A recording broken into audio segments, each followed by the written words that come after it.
नरेंद्र मोदी जी के भाषणों में निरंतरता की कमी है। इसका मतलब है कि वे एक समय में एक बात कहते हैं और दूसरे समय में कुछ और। उनके बयानों में एकरूपता होनी चाहिए। इस संदर्भ में मैं उनके 15 अगस्त 2025 को स्वतंत्रता दिवस के अवसर पर लाल किले से दिए गए भाषण का उल्लेख करना चाहूंगा। उन्होंने पहले दावा किया था कि सेना को पाकिस्तान के खिलाफ कार्रवाई के लिए पूरी स्वतंत्रता दी गई है। हालांकि बाद में यह बताया गया कि जब संघर्ष बढ़ा तो भारतीय सरकार ने युद्ध विराम लागू किया। इससे उनका सेना को स्वतंत्रता देने का दावा अर्थहीन हो जाता है। 15 अगस्त को उन्होंने उसी बिंदु को दोहराया, भले ही पहले ही सैन्य अधिकारियों के हवाले से बताया जा चुका था कि सरकार ने सेना को पाकिस्तान के सैन्य ठिकानों पर हमला न करने का निर्देश दिया था। इससे भारत को भारी नुकसान हुआ, जिसमें कम से कम 5 लड़ाकू विमानों, जिसमें एक राफेल भी शामिल था, को पाकिस्तान द्वारा मार गिराए जाने की संभावना है। इस प्रकाश में नरेंद्र मोदी जी के दावों का कोई मूल्य नहीं रह जाता, क्योंकि वे राष्ट्रीय सुरक्षा जैसे मामलों पर भी असत्य बोलते प्रतीत होते हैं, और वह भी स्वतंत्रता दिवस के दिन लाल किले से। यह अत्यंत चिंताजनक है, क्योंकि यह सवाल उठाता है कि प्रधानमंत्री कब और क्या कह सकते हैं। वे सार्वजनिक रूप से एक बात कहते हैं, लेकिन अधिकारियों को अलग निर्देश देते हैं। जब युद्ध का समय होता है तब वे युद्ध से बचते हैं, लेकिन जब संघर्ष खत्म हो जाता है तब युद्ध की बात करते हैं। यह एक अत्यंत विरोधाभासी स्थिति पैदा करता है। मैं कहूंगा कि भारत की संसदीय परंपरा में प्रधानमंत्री के बयानों से जुड़ी गरिमा काफी हद तक कम हो गई है। संयोगवश मुझे 1980 में इंदिरा गांधी को लाल किले पर बोलते हुए सुनने का अवसर मिला था, जब मैं बिहार से दिल्ली गया था, जवाहरलाल नेहरू विश्वविद्यालय और दिल्ली विश्वविद्यालय में स्नातकोत्तर प्रवेश के लिए। हालांकि मैं लिखित परीक्षा में असफल होने के कारण दिल्ली विश्वविद्यालय में प्रवेश नहीं ले सका। इसके बाद मैंने अपने अल्मा मेटर भागलपुर विश्वविद्यालय में स्नातकोत्तर अध्ययन किया। उस समय 1981 में एक छात्र प्रतिनिधिमंडल के साथ कश्मीर की एक भ्रमण यात्रा के बाद मुझे दिल्ली में सफदरजंग रोड पर इंदिरा गांधी के निवास पर उनसे मिलने का अवसर मिला। मुलाकात की प्रक्रिया लगभग आधे घंटे से 1 घंटे तक चली।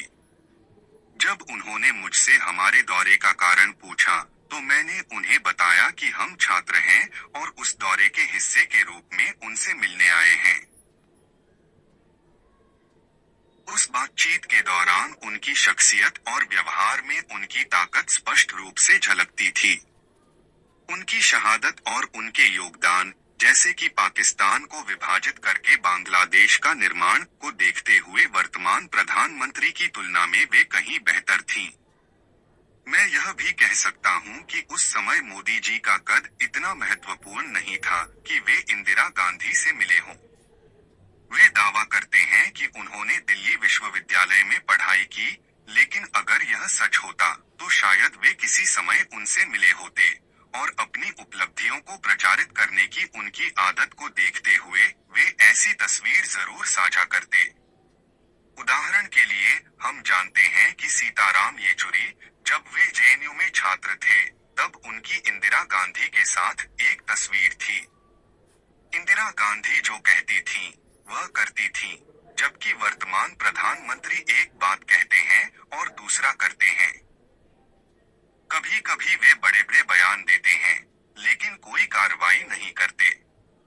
मैंने पहले 5 मई 2025 को एक एक्स पोस्ट के माध्यम से इस पर आपत्ति जताई थी, जब नरेंद्र मोदी ने दावा किया था कि उन्होंने सेना को पूरी स्वतंत्रता दी है।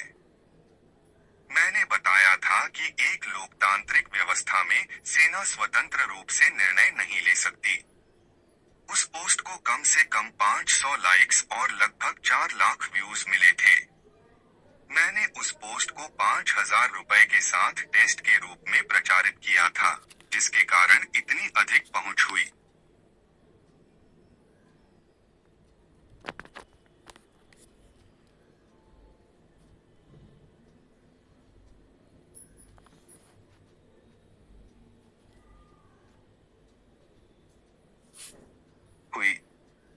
हालांकि 7 मई को ऑपरेशन सिंदूर के बाद 10 मई तक यह वैश्विक समाचार बन गया कि नरेंद्र मोदी पर अमेरिका ने व्यापारिक धमकियों के माध्यम से युद्ध विराम लागू करने का दबाव डाला था।